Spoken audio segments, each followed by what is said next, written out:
हम करेंगे। नंबर 8 आपका दिया हुआ है कि एक पेडेस्टल के शिखर पर एक 1.6 मीटर ऊंची मीनार लगी है। भूमि के एक बिंदु से मूर्ति के शिखर का उन्नयन कोण 60 है और उसी बिंदु से पेडेस्टल के शिखर का उन्नयन कोण 45 है। पेडेस्टल की ऊंचाई ज्ञात कीजिए। तो यहाँ पर प्यारे बच्चों जो पेडेस्टल है, पेडेस्टल का मतलब होता है कि जैसे कुर्सी बैठका होता है ना।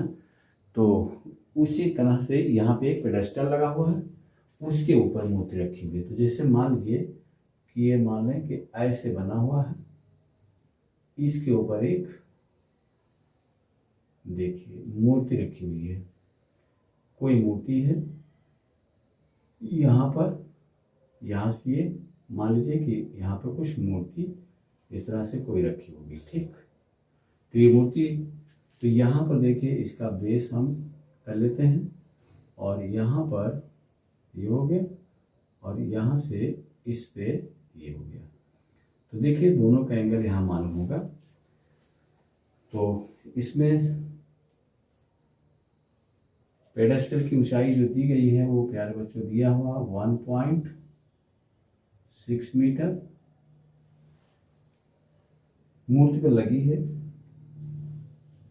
शिखर पर एक कितना मीटर ऊंची मूर्ति लगी है। प्यारे बच्चों यहाँ पर मिस्टेक, हमें पेडेस्टल की ऊंचाई ज्ञात करनी है। तो ये इसकी ऊंचाई दी हुई है 6 मीटर, ठीक। हमें इसकी ऊंचाई फाइंड करनी है। तो मान लिया कि h मीटर है, ठीक। तो ये हमारी h मीटर हो जाएगी। ये हम कर लेते हैं A, B, C और ये D हो गई। तो यहाँ पर देखिए सबसे पहले एंगल आपको क्या दिया हुआ है। तो भूमि के एक बिंदु से मूर्ति के शिखर का उन्नयन कोण कितना दिया हुआ है, 60 दिया हुआ है। पहले मूर्ति की शिखर है इस पॉइंट से और फिर पेडेस्टल की, और उसी बिंदु से पेडेस्टल की शिखर, यहाँ से पेडेस्टल की शिखर की जो एंगल दी हो कितना दिया हो 45, ठीक। दोनों हमें मालूम हो गया।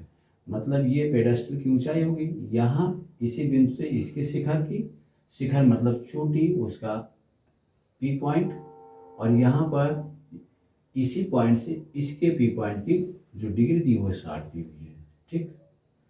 तो यहाँ पर ये हमारा हो गया। देखिए माना पेडेस्टल की ऊंचाई h मीटर है। तो यहाँ पर सबसे पहले हम इस एंगल के थ्रू इसकी वैल्यू फाइंड कर लें। तो देखिए यहाँ पर हम x मान लें, ये भी आपकी कितनी मीटर में दिया है, x मीटर। यहाँ पेडेस्टल से इसकी दूरी तो x मान लेते हैं। तो देखिए सबसे पहले tan लगा लें, तो परपेंडिकुलर बाय बेस। तो tan 45 equal to perpendicular by base. तो परपेंडिकुलर आपकी दी हुई है h मीटर और x मीटर आपकी दी हुई पेडेस्टल से इस पॉइंट की दूरी।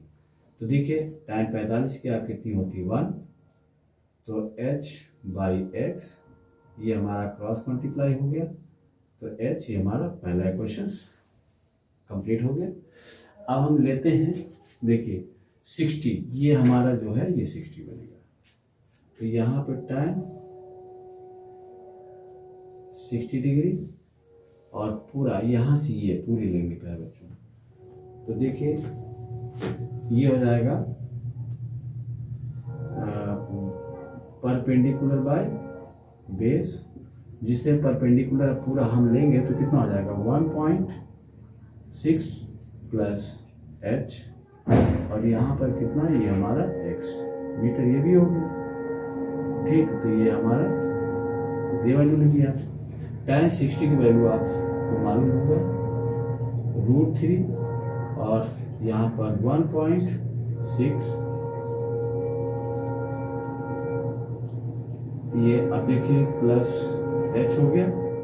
तो प्यारे बच्चों, मैं रेलवे लाइन से बहुत ही करीब हूँ, इसलिए ट्रेन की आवाज़ आपको बीच बीच में आती रहेगी, इसके लिए सॉरी। तो देखिए यहाँ पर ये हमारा हो गया x, क्रॉस मल्टीप्लाई कर लेते हैं तो 3x हो गया, और यहाँ पर 1.6 प्लस h। तो हमारा ये आपका देखिए सेकंड इक्वेशन बन गया। अब हम क्या करते हैं, हमको फाइंड करनी है इस पेडल्स की ऊंचाई। तो क्या करते हैं, हम x की वैल्यू जो हमारी है वो हम यहाँ पुट कर लें, वैल्यू आपकी हो जाएगी। तो देखिए यहाँ पर हम लिखेंगे समीकरण 1 का मान समीकरण 2 में रखने पर। तो देखिए यहाँ पर x की वैल्यू हमारी ये इसमें रख देते हैं। तो देखिए √3x के प्लेस पर हम कितना h लिख देंगे, और यहाँ पर 1.6 प्लस h हो गया। अब h को इधर हम मूव कर लें, तो देखिए √3h माइनस h 1.6 हो गया। h यहाँ से हम कॉमन कर लें तो √3 माइनस 1 हो गया, और ये हो गया 1.6। तो h की वैल्यू आपकी हो गई 1.6 बाय √3 माइनस 1।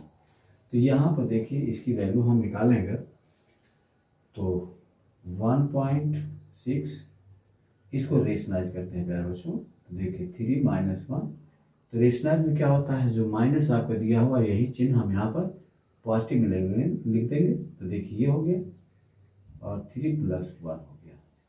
तो यहाँ पर 1.6 √3 प्लस 1 हो गया, और यहाँ पर आपका ये फार्मूला बनता है जहाँ पर a प्लस बी हो और a माइनस बी, वहाँ पे a square minus B square लिख देंगे। देखिए ये दोनों प्लस माइनस में हैं, इसलिए √3 का होल स्क्वायर माइनस 1।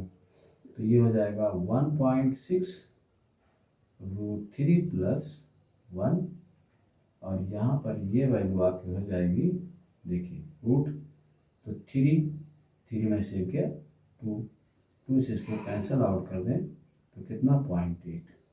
तो ये हो गया 0.8 √3 प्लस 1, ये आपके आंसर हो जाएगा।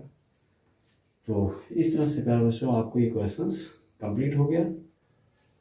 तो इसमें भी देखिए क्वेश्चन दिया हुआ है, एक मीनार के फुट बिंदु से एक भवन के शिखर का उन्नयन कोण 30 और भवन के फुट बिंदु से मीनार के शिखर का उन्नयन कोण 60। यदि मीनार 50 मीटर ऊंची है तो भवन की ऊंचाई क्या थी। तो देखिए बहुत ही आसान क्वेश्चन है प्यारे बच्चों। देखिए ये मान लेते हैं कि आपका ये भवन हो गया और ये आपकी हो गई मीनार, ठीक। तो ये हमने कर दिया। तो यहाँ से इससे अगर मिलाते हैं तो यहाँ पर देखिए ये भवन, यहाँ पे ये भवन से भवन के फुट पॉइंट से, मतलब इसके आधार से इसका एंगल आप कितना दिया हुआ 60 दिया हुआ है, और इस मीनार के आधार से भवन का शिखर का जो एंगल दिया हुआ है 30 हो गया। तो यहाँ पर देखिए इसको मान लेते हैं A, B, C और D। तो हमें भवन की ऊंचाई फाइंड करनी है। तो सिंपल यहाँ पर इसको हम मान लेते हैं, इसके बीच की दूरी x मीटर है, और ये इसकी मीनार की ऊंचाई आपकी दी गई है कितना 50 मीटर, ठीक। अब यहाँ का देखिए ये एंगल अगर निकाल लेते हैं तो हमें ये वैल्यू मालूम हो जाएगी, और ये वैल्यू मालूम हो जाए तो हम इसकी हाइट आराम से निकाल सकते हैं। क्योंकि देखिए इसके अकॉर्डिंग अगर देखें तो ये एंगल हम लेंगे, तो इसकी मीनार की ऊंचाई दी हुई है, आधार हम मालूम कर लेंगे क्योंकि दो पॉइंट आपके दो अननोन, एक अननोन यहाँ पर दिया है, बाकी दो नोन है, तो तीसरी साइड आपको मालूम हो जाएगी बहुत आराम से। जब ये मालूम हो जाएगा तो इसका रिलेशन कर लेंगे, हाइट फाइंड हो जाएगी। तो मान लिए यहाँ पर h मीटर हमने मान लिया, तो यहाँ पे मान लेते हैं माना भवन की ऊंचाई h मीटर है। ठीक, ये हो गया। तो देखिए यहाँ पे पहले लगा देते हैं tan। देखिए मैक्सिमम यहाँ पर tan आपका अभी तक ज़्यादा यूज किया गया है क्योंकि यहाँ पर ज़रूरत भी पड़ रही है उसी का रिलेशन परपेंडिकुलर बाय बेस। तो परपेंडिकुलर बाय बेस यहाँ पर हमने लगा दिया। तो परपेंडिकुलर आपकी दी हुई है 50 मीटर, मीनार है ये, ठीक, मीनार, और ये आपका है भवन। भवन की ऊंचाई हम निकाली, तो ये हो जाएगा बेस आपका हो गया x, इसकी वैल्यू आपको मालूम है, तो ये 50 मीटर अपॉन x हो गया, क्रॉस मल्टीप्लाई कर लेते हैं। तो देखिए यहाँ पर हो गया x क्रॉस मल्टीप्लाई, और यहाँ पर √3 का हम इसमें डिवीजन कर लेते हैं, इंटरचेंज कर दिया प्यारे बच्चों। तो ये हो गया 3। अब ये हमारा पहला क्वेश्चन बन गया। अब देखिए दूसरा यहाँ पे हम निकाल लेते हैं tan, इसमें रिलेशन लगा देते हैं। तो देखिए क्योंकि x की वैल्यू हमें मिल गई तो अब आराम से इसको हम लगा देंगे। तो यहाँ मीटर जरूर लिख दीजिएगा प्यारे बच्चों। देखिए अब यहाँ पर tan ले लेते हैं, tan 30 degree equal to h bar, ये आपकी बेस दी हुई है, इसकी वैल्यू 1/3 और ये हो गया h/x। तो क्रॉस मल्टीप्लाई कर लें, तो देखिए जब क्रॉस मल्टीप्लाई करेंगे तो x इक्वल टू √3h हो गया, ये आप सेकंड फॉर्म इक्वेशन हो गया। अब x की वैल्यू अगर यहाँ हम पुट कर लें इस जगह पर तो हमारी h की वैल्यू 5 हो जाएगी। तो देखिए हम लिख देते हैं समीकरण 1 का मान समीकरण 2 में रखने पर, देखिए x की वैल्यू 2 में रख दे रहे हैं, तो देखिए 50 यहाँ पर लिख देते हैं पहले। देखिए x/3 √3h, तो x की वैल्यू आपकी कितनी है 50/√3 और यहाँ √3h, इसको इधर डिवीजन कर दें तो हमें h की वैल्यू फाइंड हो जाएगी। तो देखिए √3 और ये अगर इधर डिवीजन करते हैं तो नीचे ही आएगी, ठीक, तो ये हो गया h। तो h इक्वल टू आपको हो गया 50/, तो यहाँ पर देखिए इसको अगर हम छोटा कर दें थोड़ा सा और सॉल्व कर दें तो देखिए 3 1 जा 3 और बचा 2 20, तो ये 23 6 जा 18, अब 20 आता जाएगा तो 7 मीटर हम करके यहाँ h की वैल्यू हम लिख सकते हैं। ये आगे 16 पॉइंट, यहाँ पर या तो देखिए कोई बात नहीं, ये इतना मीटर हम लिख सकते हैं अप्रॉक्स, ठीक, अप्रॉक्स ये वैल्यू हो जाएगी, ये आपका आंसर फाइंड हो गया। तो इस तरह से देखिए ये भी क्वेश्चन आपको बहुत ही बेहतरीन और आराम से आपको बहुत बढ़िया जो है बहुत सिंपल मेथड से हम यहाँ पे आपको क्वेश्चंस करवा रहे हैं प्यारे बच्चों। तो कहीं पे अगर दिक्कत हो तो यहाँ पर हमें कमेंट जरूर करिएगा। क्वेश्चन नंबर 10 आपका दिया हुआ है प्यारे बच्चों। देखिए एक 80 मीटर चौड़ी सड़क के दोनों ओर आमने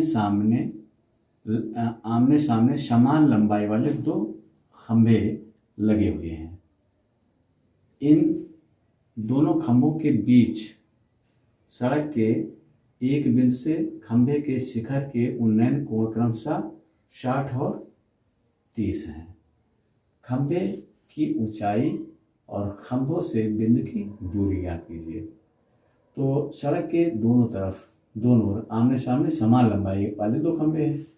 तो यहाँ पर देखिए हम लिख लेते हैं। मान लीजिए कि ये आपकी सड़क है, ठीक।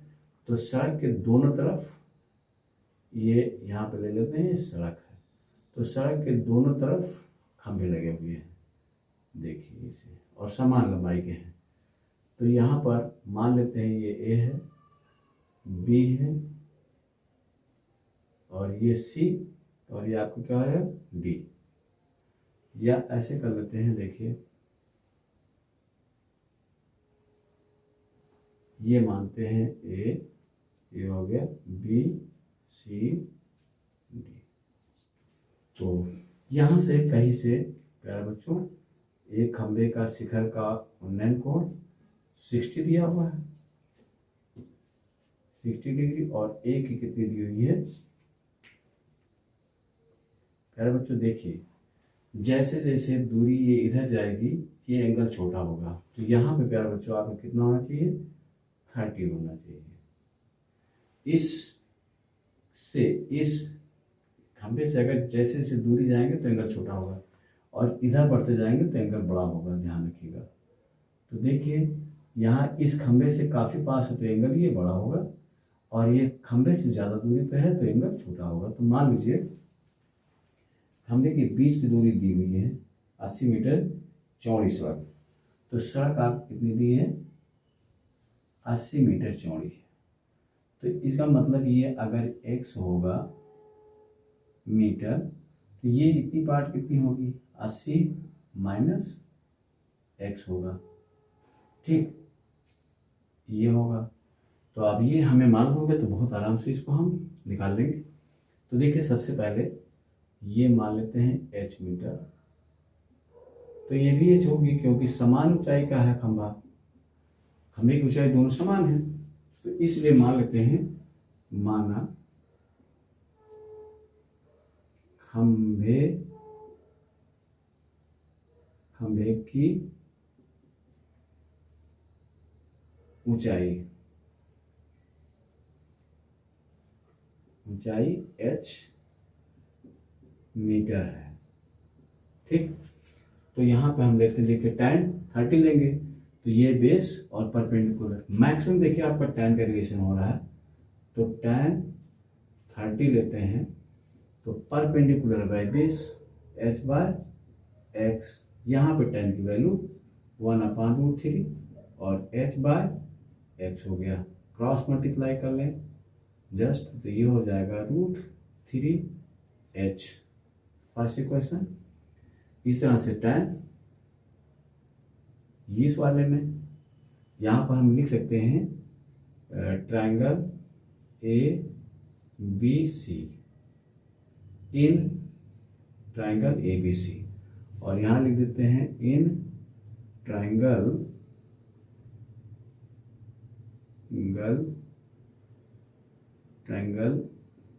DCABC यहाँ पे मानते हैं प्यारे बच्चों, और यहाँ पर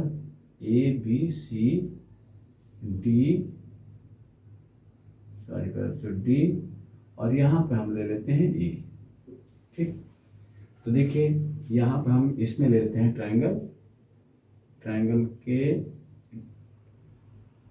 E tan ले लेते हैं प्यारे बच्चों, यहाँ पर 60। तो यहाँ पर परपेंडिकुलर मतलब ED/DC यहाँ पे ले लिया, जिसमें परपेंडिकुलर बाय बेस यहाँ पर कर लिया। तो देखिए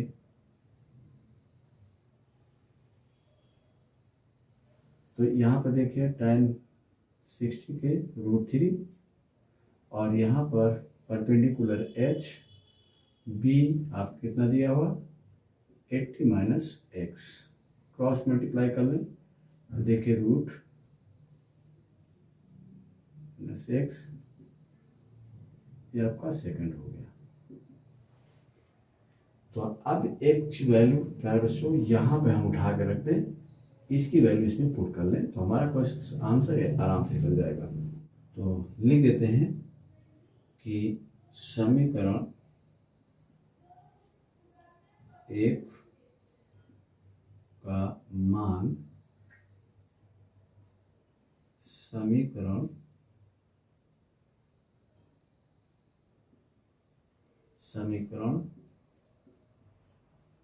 दो में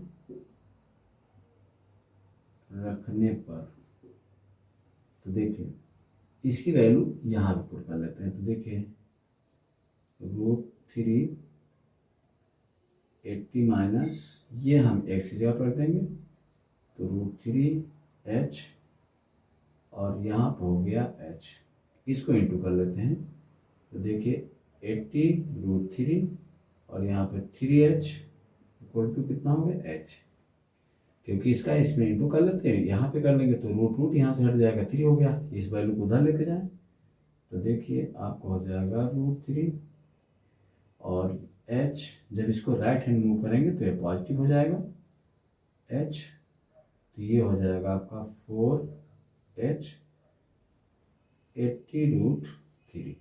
h की वैल्यू निकालना है तो देखिए प्यारे बच्चों यहाँ पर h इक्वल टू 80 √3 बाई 4, 4 2 जा 22, तो ये 20 √3 मीटर। तो खंभे की ऊंचाई आपकी प्यारे बच्चों हो गई √3 मीटर, ये आपका आंसर फाइंड होगा। तो सारे दोनों क्वेश्चंस, दोनों के जो लंबाई होगी दोनों का सेम है, तो ये इतने मीटर आ जाएगा प्यारे बच्चों। तो नेक्स्ट क्वेश्चंस अगले पार्ट में होगा।